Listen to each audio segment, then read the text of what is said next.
Welcome to Shop Talk Live, brought to you by Tools Garage. I'm your host, Dave the Car Guy. Join us today as we dive into the world of car care and industry trends. Whether you're an enthusiast or just have a daily driver, we got you covered. Let's kick off today's episode. What's up, everybody? Dave the Car Guy. You know what time it is. That's right, Shop Talk Live. Here with me today, the master of disaster, Alpha Dog, store manager of San Carlos location number 1, Mr. Jason Burtis. Jason, welcome to the show. Hey, what's up, Dave? It's been a couple years, been trying to figure out how to get him with some free time to get up on the show, and we finally got it. So, Mr. Jason, 2 years Tools Garage. How's it feeling so far? Feeling great, man. I've been in this industry a long time, you know. Been around a lot of cars, a lot of shops, a lot of people, and this has probably been my best stay at any place so far. I'll accept the money later. No, I'm just kidding. Well, any good store manager should say to his owner. Yeah, it's been great, man. I mean, honestly, you started this company a while ago. You put your time and effort into it, started from the ground up, and it's very nice to be able to hold the torch and just carry on what you've built. You know, it's a very cool legacy here. Thank you. Appreciate you doing a great job. This team has got a near and dear place in my heart. You know, this is where I lived and worked, literally. So yeah, it's nice seeing it operate. Yeah, I'm a fan. So you've got a lot of years in the industry. What's your background? What do you come from? What are you passionate about? Yeah, so, where I come from and what I'm passionate about, a couple different things, but I'll kind of roll into all of them here. Basically, I've been in this industry 22 years. I started off kind of very entry level at the repair facility retail side. Started off with Firestone, went through some Big O Tires for 10 or 11 years, ran a few stores for them, and slowly kind of, just progressed through. Kind of started at retail, started doing basic stuff, kind of moved all the way up through the ranks into management, and kind of, I guess, it was noticed that I was better behind the counter, so I ended up doing some management for a while. But where I really find joy is working on cars, specifically performance ones, That's what got me into this a while back. Loved the little turbocharged Honda stuff, hanging around all the older people, when I was 12 and 13, watching them do their thing. Yeah, older. And it sparked that passion for performance and wanting to see a creation that can actually make you feel a certain way, Right. When you get in that car and you hit the gas and it carries you and sends you back, that's something you can't recreate. Yes, it is. And sadly, once you recreate it, you get used to it, and you have to constantly enhance that recreation and faster and faster and faster. It's a disease. It's a chase. It is. It's a chase. It's not a settle. It's a chase. Watch, we're gonna get run over. Oh God! Oh man, we're in transit. We're on camera, right? I'm covered. We got the green screen. Son, I love you. I love you. I know. It almost took me out with the mirror. So fast cars. You like working on them and driving them, from what I understand. Yeah, my biggest passion is the forced induction stuff. I really like turbocharged cars. I like being the underdog as well. Had a lot of buddies I've rode with forever, done events with that. Got the big V8s, the Corvettes with big motors in them, and a lot of those guys feel like they're just automatically defaulted to winning every race because they got a V8. But I like to be the little 4-cylinder guy with a little snail under the hood and and see you later kind of thing. So I love being the underdog. I love driving and racing. I've driven on a lot of the tracks that California has to offer: Laguna Seca, Buttonwillow, Thunder Hill, Sonoma a couple times, but they're not real big on the private stuff. But it's been very fun. Track racing and track driving is fun, but I really like the all-out fast speed, the half-mile roll racing events and the airport events, stuff like that. Those are cool. Yeah, we used to, those old guys, we used to call those the hair dryers. Yeah. They, man, you slap one of those turbos on stuff, and it is, if you're unfamiliar with how a turbo operates, but you are familiar with what do they call it? A CPAP machine. You know, when you're breathing normal, that's called normal aspiration. That's breathe in, breathe out. When you have one of those machines on, because I tried one on, it as soon as you are able to kind of like take air in, it shoves it in there, and you're like, it's incredible how much more air you get in your lungs with that machine on, and that's what a turbo is. It actually takes air and shoves it in instead of letting your car suck it in. It's pretty incredible to see how it operates and drive cars that have got good performance turbo on them. So see, I like playing games with people. So turbos are nice because they give the other person a false sense of hope. You know, because as we know in the automotive industry, a turbocharger uses exhaust gas, so it takes time.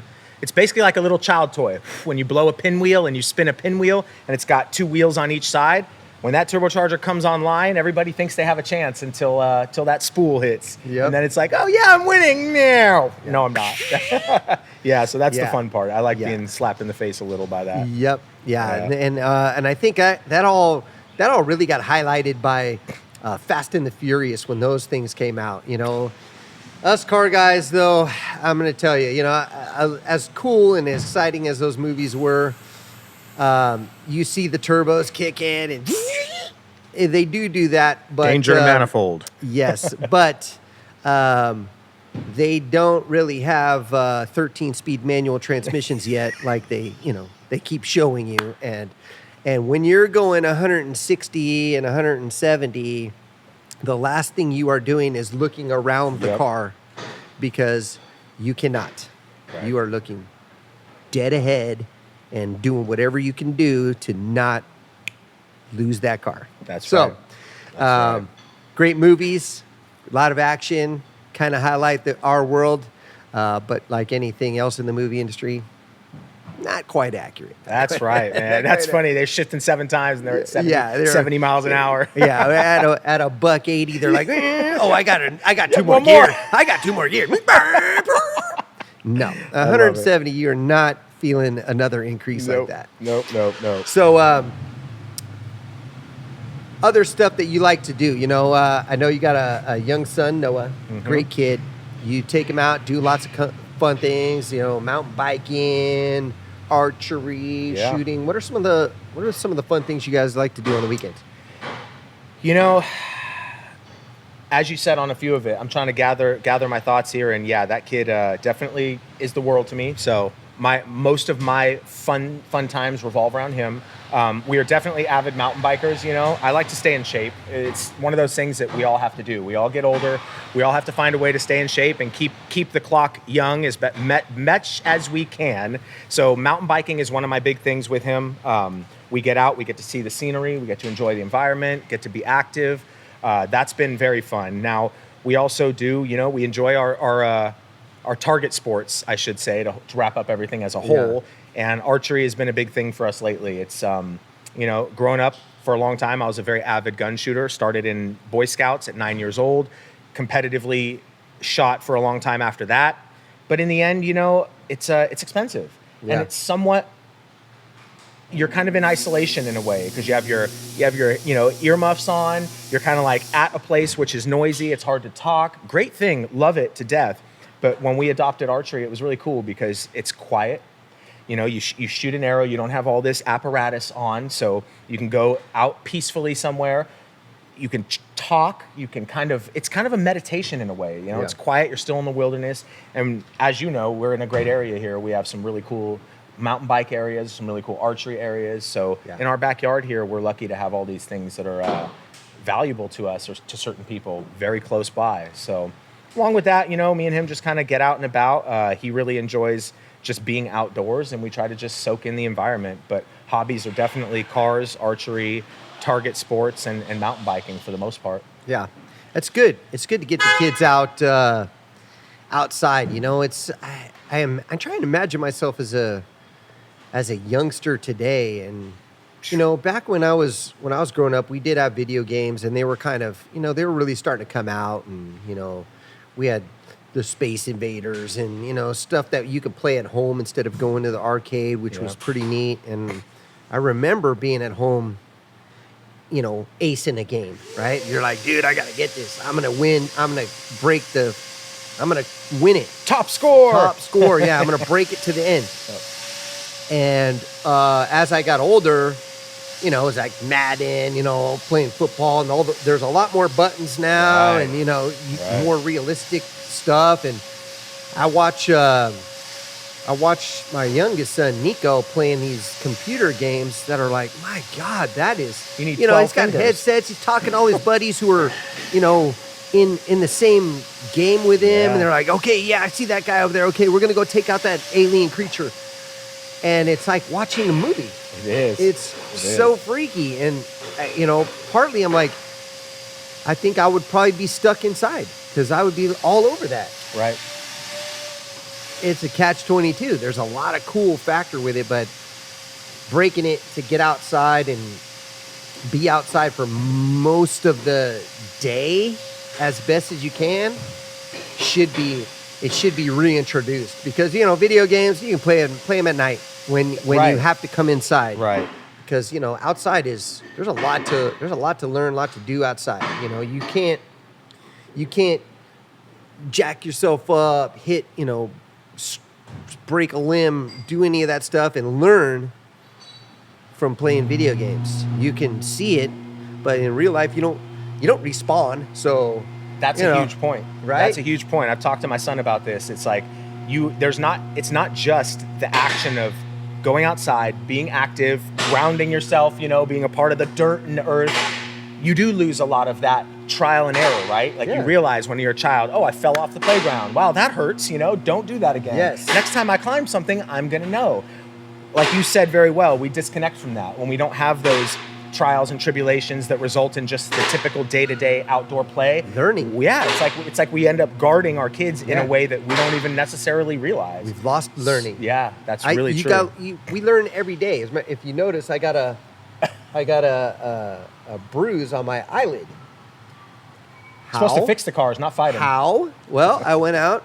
We have some trails on our property, and a tree went down over it. So I went out there and chopped it down. I got all my gear on, and I go take my face guard up, and there's one log sitting off the side. With a little random branch sticking off it, I stomped it to break the branch off, and of course it went whack, just right in the eye. Like some MFers came out, and I know because it hurt, but there was no blood, so I continued on, but just for a split moment. Because I took my face shield up because it had leaves and stuff on it, and I wasn't chopping anymore. But no. So I learned I don't care what I'm doing. Just keep that thing down because that could have been bad, and it did hurt. So You got real lucky. That is real close. I got spanked right in the face. Wow. So you don't get that playing a video game. That's right. You don't get that playing a video. Well, you do, but it's more rumble. Oh! Yeah. Oh, I need a health. I'm dead. I need a health pack. Yeah, exactly. Right? Yeah. No, I needed a health pack, but Hey, man, I'm from the era where we used to sit in one room and plug computers into each other. They called it a LAN party. Oh, You yeah. have to Yeah. All right, who's got 10 cables? Let's Yeah. go. We're going to play Doom. Yep. And it's like you got to find the one friend who had enough rooms in the house that would allow you to do it, or the parents that would allow you. Yes, Yeah, yes. I was never that kid, though. Luckily, I was always outside. Yeah. But it's also harder these days because we also, in my opinion, we don't also promote the things that we used to be outside doing. There's not as many of the outside leagues and the outside areas. And True. even with development, a lot of the places we would go to hang out have now been redeveloped into housing and stuff. Yep, So hotels. it's not only the sign of the times, it's like, okay, yeah, we've introduced technology, but we've also removed the areas in which we would choose to connect with if we did go outside. Yeah. And that's it's kind of a double-edged sword these days, is. man. It Technology's taking over everything. Yep. They're listening. Tin hat. It makes it so you have to go back in time to when we didn't even have those things, Right. when they had to make stick games and prior to my childhood time. It's like we're Yeah. going back in time to get outside again. Your first pet was like a circular piece of wood. It with was a stick, rock. right? Pet rock. No. But yeah, it's true. You know, we used to in Belmont. We used to play soccer at this indoor soccer place, and it had a bar, an indoor soccer thing, an outdoor sand volleyball court. Wow. I think it was called Players Club. Wow. It's right there on the other side of the freeway in Belmont, and now I think it's like a Comfort Inn. Yeah, gone. There's one place like that in Santa Rosa still. It's called Epicenter. I've never seen a place like it. It's literally one building, big old warehouse, probably 500,000 square feet. And within the warehouse, it has segregated areas that are almost representative of outdoors. So it's got a massive size soccer field they hold tournaments with. Mm-hmm. Literally soccer field, viewing stands, all this stuff under a roof. 2 doors down, rock and jump. 2 doors down from that, laser tag, all within one building. So it kind of sounds like reminiscent of the type of building you were mentioning. And I think that's great, but we don't have enough of those around. You know? We just don't even have the space to build them. Yeah. It's funny you mentioned that because we have in our Valley Springs location, we have a lot of land around the shop that we purchased. It's just land. We got to mow it. We got to weed it. We got to make sure it's, fire safe and all that stuff. And it's like, we want to do something for the community, but we don't know what, because, it costs a lot to throw up something like that. And then how do you get return back on that to recover what you just invested in it? I don't know. It's not my area of expertise. Obviously, I'm in the car world, but we have that land out there, and we've been looking at batting cages, bowling alley, mini golf, some indoor racetrack. I don't know. But it all costs a lot of money to develop, and man, unless you're loaded and have dollars that you can just tons of capital. Yeah. Oh, I got to hide this money or get rid of this money. That's a tough thing to come up with. Yeah. Interestingly enough, on that topic, speaking of the mountain biking thing, we know of some places in local cities that have had private land developed into a city-sponsored park. So, for example, we go to this place which is dirt jumps. It's literally doubles, triples, massive dirt jumps within like 1 acre area. It's not even large at all.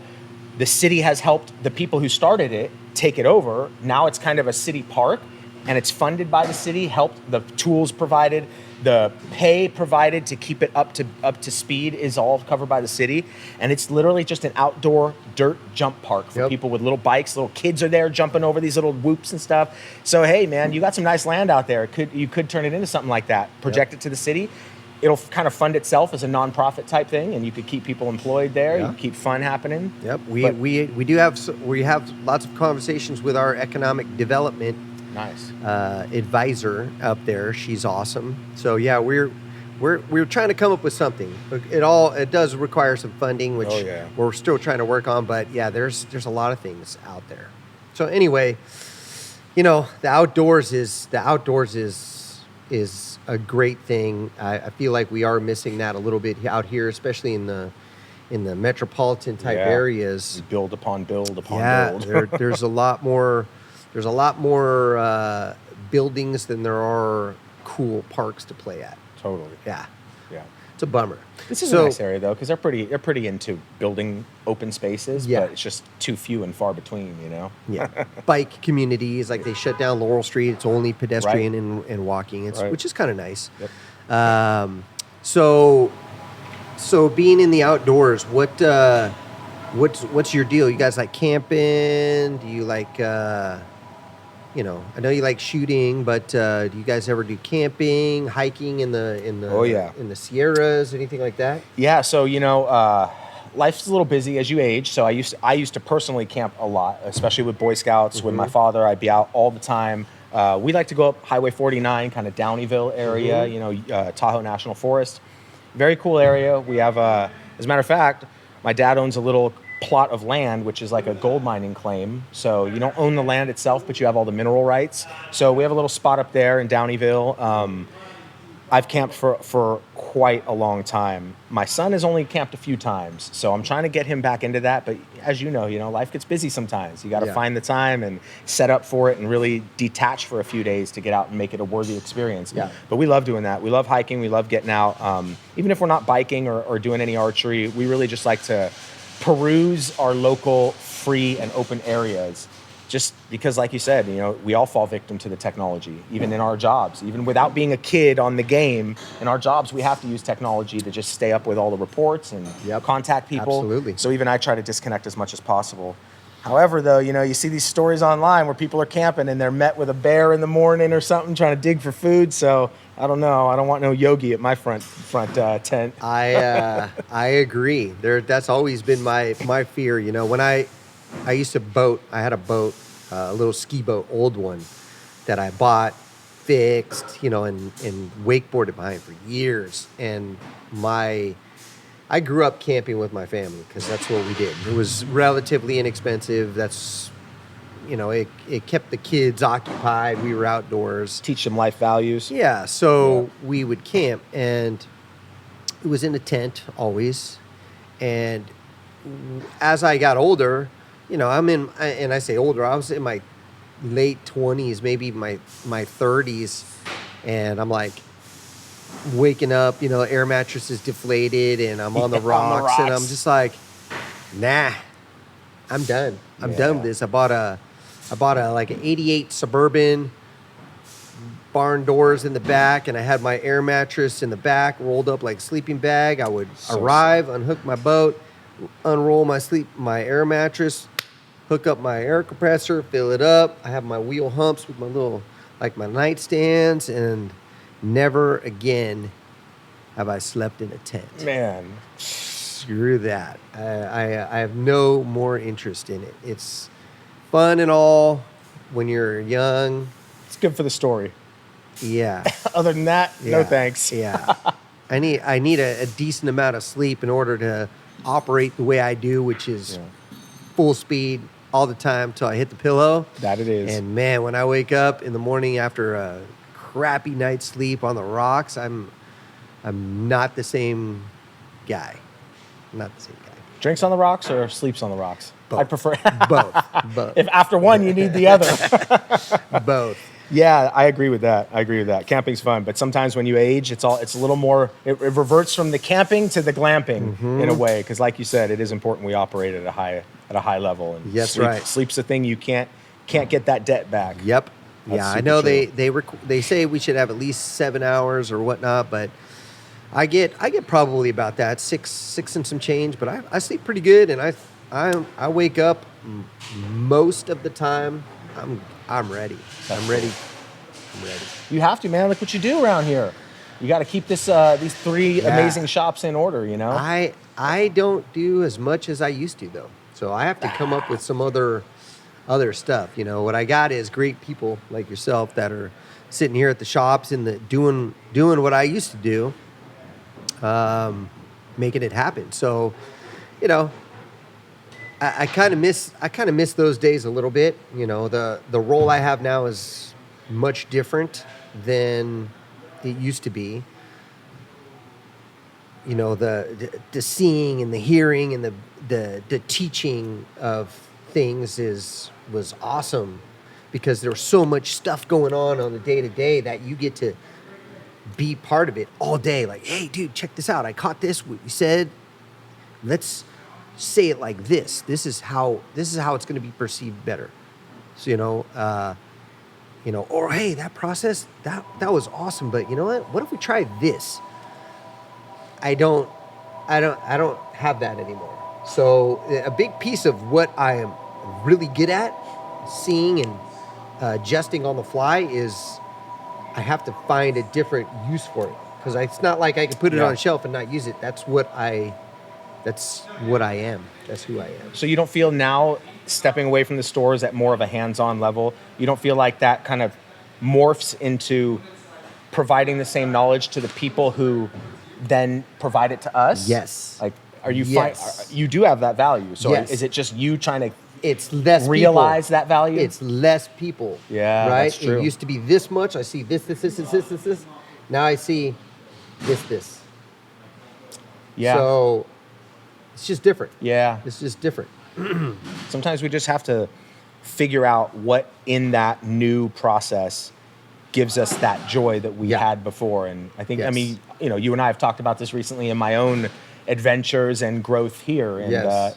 sometimes it is a hard pill to swallow. 'Cause It is. Some people are doers, physically have to touch and do. Some people are orchestrators where you can stand back and orchestrate some massive, you know, cog moving gear set without being a part of it. And I guess it's just an allocation of skills in a different manner. Yeah. And or just finding out, okay, you know, what things do I need to focus on that I could do what I do best at this level? Working Because genius. it's still going to be that. I'm still going to do what I do best. Otherwise, I won't feel productive. Right. And there is that. I just don't know what it is yet. I have to figure it out because I see the things that, you know, the Bows, the Gavins, the Mark Bergers, what they do where I can be like, okay, hey, those are my things. Like, dude, this was an okay move, but here's why I've done it like this, because that's how I used to do it, and now I do it like this. Here's the result, and here's why. Those I still get to do. It's just not with 30 people. Yeah. It's 4. So I have to refine it and be ready for it, just less. And now I can open up some of my other skills that I know I have that I never had the time to do Yeah. and refine them, get better at it. So, as a shooter, what I'm hearing is you hung up the shotgun with 30 pellets, and now you have the sniper rifle out, and you're only shooting about 4 of those Yes. shots that you used to Yes. blast over to a bunch of different people. Yes. That's okay. I like sniper rifle knowledge. To do it. I you still know? get to do it. Still get to do it. Just but more I precisely. just have to breathe a little more, Yeah. line it up a little bit better, and make sure what I say is exactly what I mean. Right? Interesting. Yeah. Interesting. So, and now, but that frees me up to do other things. Some stuff I don't even know that I'm good at yet because I never had the time to do it, right? I was always bam, bam, bam, bam, bam, Yeah. bam. Now I'm bam, bam, bam. Now it's time to reload those 4 shots, right? Sitting with the reloader. What else am do I do good at? next? Yeah. Oh, I'm good at reloading. I got all this time now. I'm good at reloading, right? So yeah, it's a different world being in the position I'm in. It's very hard not to just jump in because we're so close with the whole Slack and all that stuff, and everybody could use a hand. You know, it's like I can do it, but I have to effectively really not, because I have someone right in front of me who's in line already doing it, and if I do it, now we're both doing it. Waste of time, and we're for sure going to do it differently because no 2 people do it the same. Right. So it's a unique thing. I'm finding what I'm good at now. So do you feel like you're getting better at the way it feels? Like, Yeah, do you feel like I do. you're starting to find that rhythm and find the pleasure in the things you maybe didn't do as much before, or Yes. your new role? Yep. That's good. Yep. Because we need you. Yeah. No, I do. I feel like it really is allowing me to be clear-headed. You know, with my new role, you know, it's really just bigger picture. Like, what can I do to make our jobs more efficient, make our jobs more flowing, make our shops more better, you know, funner. It's a weird job, but it's like, for me, what I build cars, right? You know, I got some pretty decent builds out there, To say the least. but I like, more than actually physically making the bracket, bending the steel, I like Figuring it out. creating it in my mind. It's like when I work with Bill in Stockton, he already knows how to do all the things like I do, and better. I think he's better at it than me. and I can be like, well, I want to see this, and can we make this happen? And he'll be like, yeah, dude, we can do that. I like that. And when I used to freak out, like I don't have time to do my cars anymore or build this thing. The reality is, I don't know that I really liked it. I think I liked creating it. I liked creating it. So this has unlocked that, right? That makes weird. Not the chase is a very important part of the human race. I'm doing a lot of reflecting on this because I find that in many things you just said, I can closely relate. Sometimes I pick up things just to understand them, get good at them, and then I kind of move on to the next thing. And I go, why do I do this? Is this some sort of like undiagnosed ADD or something? And I start realizing and reading about these tendencies. And the reality is we like to constantly figure the unknown. When we start to go down a path that we've learned, mastered, and even have a high level of understanding, even if it's not mastered, at that point, there's not many surprises that come from it. Yeah. So you lose that chase in a way. You lose that ability to not know what's around the next corner, to kind of study up on it, research it, and go, oh, that's cool. And then when we get good at it, it's like, okay, well, I know what this is. Now let's go to the next thing where I don't know what that is. Yeah. So that is very real. That whole process and enjoying the actual coming to fruition. Sometimes people get to the fruition point and they're like, okay, I'm done, next project, But that's a high level of entrepreneur mindset. So yeah, that strikes clear in you, man. It definitely is. And weirdly, it's like in my brain, I'm like, yeah, I would like to be in a position where I could just go find this car and, work on it and do this stuff. But would you sit there all day? I don't think I would. Yeah. I don't think I would. I like to, tinker and, maybe think about it and come up with some ideas on it, maybe do some research on it and, do some work on it. But start to finish, I've done it. And, the chase is over. I know I can build a car. I know it can look pretty sick. Cool. Next. Plus, at a whole human level, your family has grown too. So the things and speaking for me too, the things that we enjoyed, the things that we had time for, may not have been what we chose to put our time into. It was what best filled the time that we didn't have occupied, Yeah. And so while it is a joy, while I enjoyed building all these little cars that got me into my turbocharged, lifestyle of racing and enjoying those builds, that may have been just what was best suited for that time. Right. You now have more grandchildren, you got more people in your life that you have to take care of. The businesses have grown. So bigger property. That too. You've done a Mowing lot every other amazing work on there too. But I think that you've replaced kind of those interests with the things that you would value more. And you'd probably be working on cars all day if the wife and the grandkids and everybody were sitting around kind of hanging out. You never know how that would feel, That's probably a big part of it because, I go out to my little home shop and I'm by myself. And autonomously, I'm fine with that. But maybe I'm more bored of that these days because, there's so much other stuff that I could be doing with someone else. Right. Maybe it's selfish. I feel selfish. I don't know. I don't think so, but maybe I'm just bored of it. I'm out there by myself thinking like I worked on my my Suburban project that I'm doing That's yesterday. A cool project, by the way. Thanks. Super cool. But I had to get the 2000 Suburban steering column in there so I could just temporarily have it so I can move it because it's got, immobilizers and all this stuff. I don't want to mess around with that yet. So I had to cut and make some bracketry to kind of hold it in a position so it's not sloppy flopping around. And I spent 5 hours fabbing up positions, cutting metal, and welding it in there. And now I got it in a place where I could move the thing. But I'm like,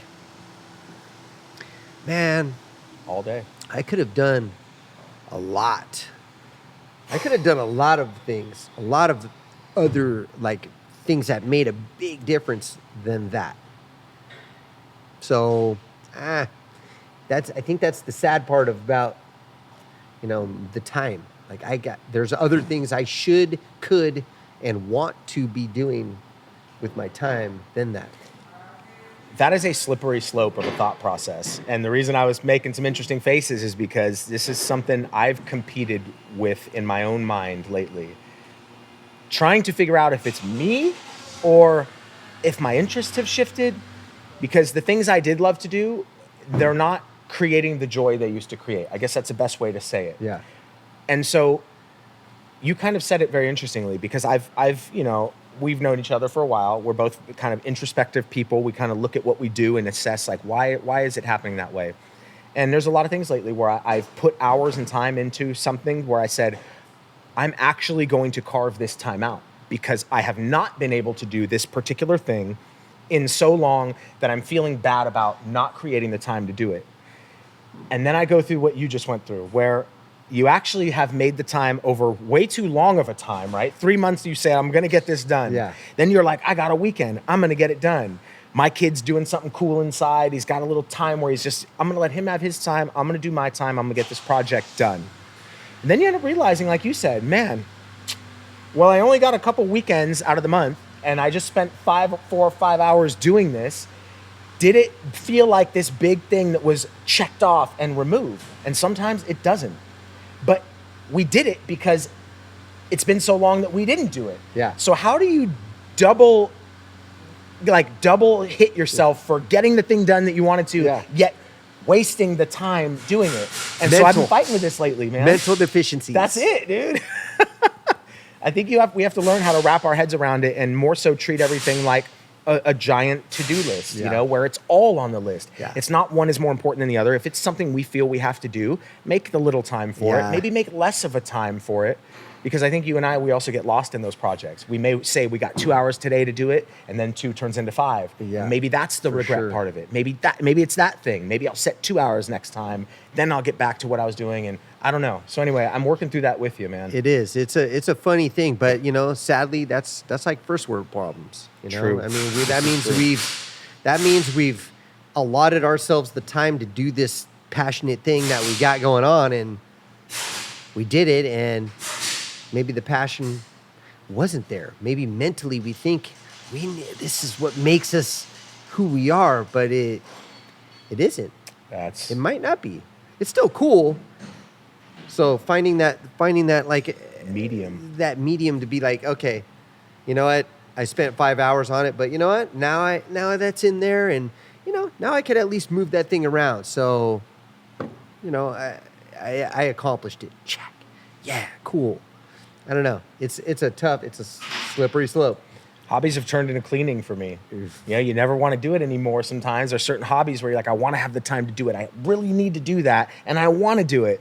And it's like, just like cleaning. You get into it, and you're like, oh, man, this is terrible, and it takes the whole day. It just blows. But when it's done, you kind of can reflect on it and go, all right, this was worth it. I'm glad it's done. Don't want to do it again for a while. Yeah. Let's keep it clean. That's it, man. Yeah, life is a weird thing, but the best way to measure that is, like I said, you got to turn around and look backwards, because if you're constantly like looking at that horizon, like, oh, I got this project, it's not done, and I got these shops, and they need my help, and I need to do this and that and the other, and God, that horizon still is way out there. Don't feel like I'm getting close to it.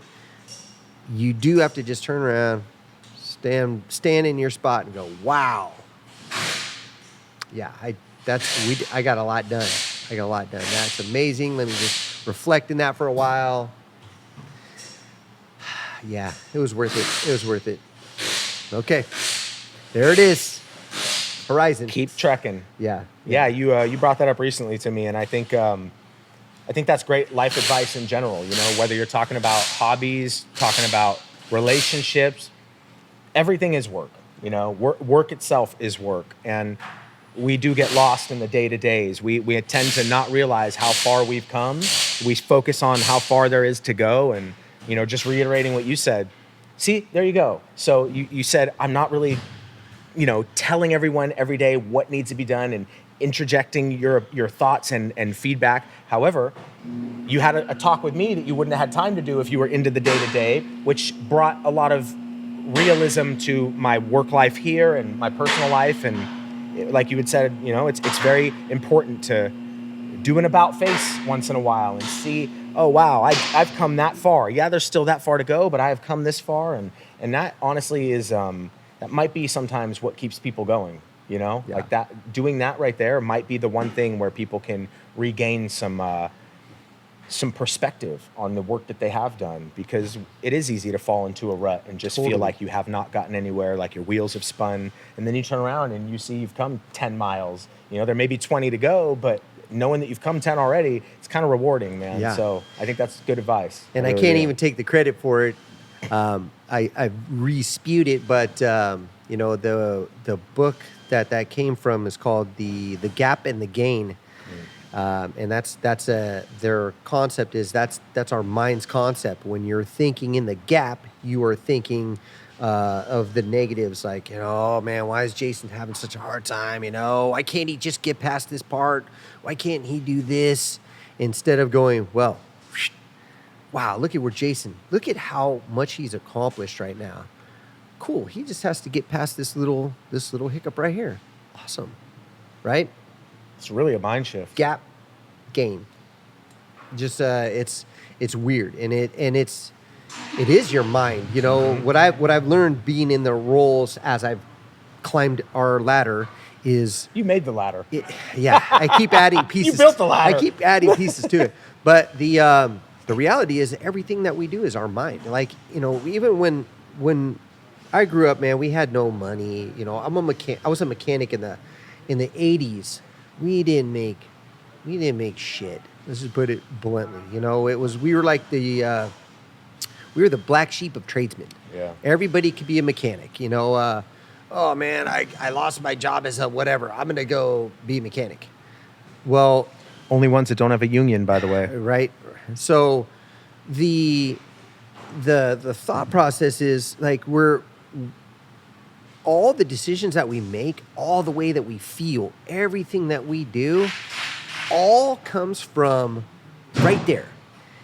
Right there. Every morning you wake up, you literally have the choice to determine how your day is going to go. Literally. And the fact that there are so many people out there depressed or, having a shitty day, there's only one reason for that. Right there. I have had a shitty boss, and I fall prey to, oh my God, I hate going to work. Mm-hmm. But knowing how much in charge we are of our own thoughts, I think at this stage of my life, I could have a shitty boss, and I could get up and be like, cool, I'm going to see how much bullshit I can take today before I snap. Yeah, this is cool. I'm going to do it. I made it till 3 o'clock last night. I'm going to 4:30 this time. As we age, it's almost like if you don't really start to think that way, you let things happen to you instead of for you. Like when stuff happens to me now, I'm like, all right. What's this trying to teach me? What is this trying to teach me? Yeah. Okay. You had a face shield on. You took it off to do something that you should have had a face shield on to do, and got smacked in the face with a stick. Should I be mad? Should I take it out on Audra? Should I take it out on my family? Should I take it out on my employees? Start firing people? Firing people because I got whacked in the dome? No. I had to laugh after the MFs came out. I'm like, stupid. Shit. Stupid. Hey, I got one for you, though. What if that happened to slow down your process just enough to where that next branch you got when you course corrected and got back in line after the MFs came out and after the eyes half hanging out, What if that stopped you from grabbing a branch right next to a rattlesnake? You know, See? that's livable. Yep. Maybe you get bit, you fall in your, you know, your property in the back. No one knows you're there for a while. You know, I'm kind of a pessimist, as you know, in certain. Let me rephrase that. I'm a realist. All right, I'm a realist. So I always negate the possible realities of a circumstance, Yeah. and maybe it looks negative, but it's me being prepared for all those areas. Yep. And I've tried to say lately, man, what if that 2-3 minutes detour saved me from something down the road? And I tell you, it's hard, man. I've suffered some losses. It's hard to rationalize what that loss could have avoided me from in the future or saved me from, you know. So I'm just offering that to you because you've offered me some perspective. You know? Everything happens for a reason. You kinda know, like- everything does happen for a reason. Why? I don't know, and what that reason is, I don't know. But you know, we've talked about the gut calls. That's intuition. What causes intuition? Lots of theories out there. You know, people see spirits. People have faith. You know, I wish I could see those things. You know, I do have faith. My gut, I don't know. But I do know that every single time I go against it, it was not the right move. 100% of the time. So whatever it is, whatever's out there watching over me, whether it's in here, whether it's in here, they have my best interest in mind. So I do listen to my gut way more. That I didn't feel my gut. I felt it right in my eye, but you know, it made me stop for a little bit. So, Oh man, we can go on for days Yeah. talking about crazy stuff like that. life is full of Well, them. so Jason, it's been awesome. You know, I've been at the shop for 2 years. Really, I'm really looking forward to the growth of our company. You know, I see the way that the world is turning, and I really want to be on the forefront of, like one of those companies that makes a mark. You know, obviously I'm not Apple or anything big like that, but that can make a mark in our own community, that can help that one person or help that one family, or just help the people that work with us have better lives, whatever that may be. Maybe it's they need more financials. Maybe they just need to feel good on at least 8 to 10 hours every day. Get, you know, feel better about whatever's happening in the world or in their life. I badly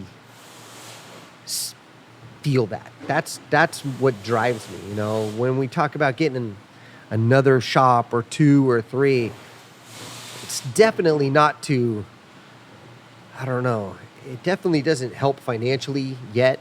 But I was just talking to somebody today, you know, financials are a weird thing. You know, some people are really concerned with like, oh my God, I need more money or I need this. And to me,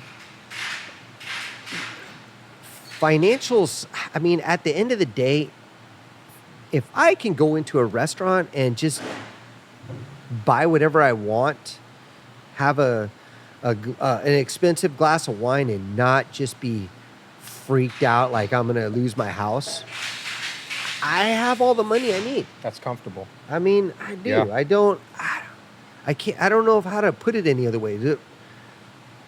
I don't know how to put it any other way. You know, before we opened up our second location, this shop as an operator, we stacked up a good amount of money over a sum of so many years. And what it did for me, nothing.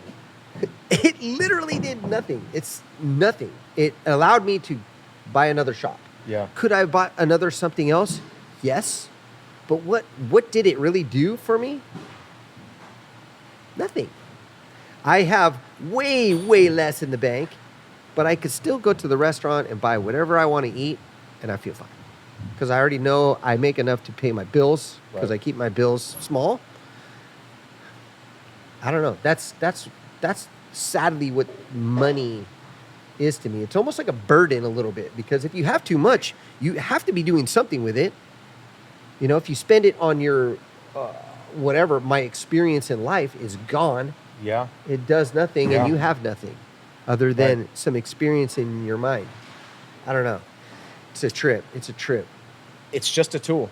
Yeah. You know, we talk about it all the time with the tools we use, and you and I have talked about it off camera, obviously, and it is a tool. And what I think is interesting is a lot of people that get a lot of money, some of them never wanted what they wanted prior. So in turn, it kind of levels up your need to fill the gap. If you have, you know, when you're younger, it's like, man, I wish I just had enough money not to worry about buying lunch, Yeah. putting a full tank of gas in my car, and carrying on throughout the week, you know? Then let's say you land a big job or you win the lotto. Now it's like, well, I'm craving what I never even craved before because I have the ability. So instead of just filling up your tank, buying a bunch of food, and being happy as you would have been, now you're like, well, there's too much left. I need a car. I need a boat. Or you start making money regularly and you're like, okay, I have boat money. 3 months later, you have boat money again. Well, now the boat I have isn't good enough. I need a better boat. So I think it just widens the scope of what you feel you think you need to fill it with. Yep. And circles right back into the time thing. Yep. Taking 5 hours to do something you really do love, but then you kind of knock yourself for taking the time in the end. Yeah. So it kind of is like a catch-22 no matter what, you know? It just broadens our scope of what we think we want or how we think we need to fill this box. And how human nature is. Yeah. 350 horsepower. Wow, that's amazing. time for 7. Till it isn't. That's right. Now I need 5. That's right, Yes. Okay. What happened? 7. Yep.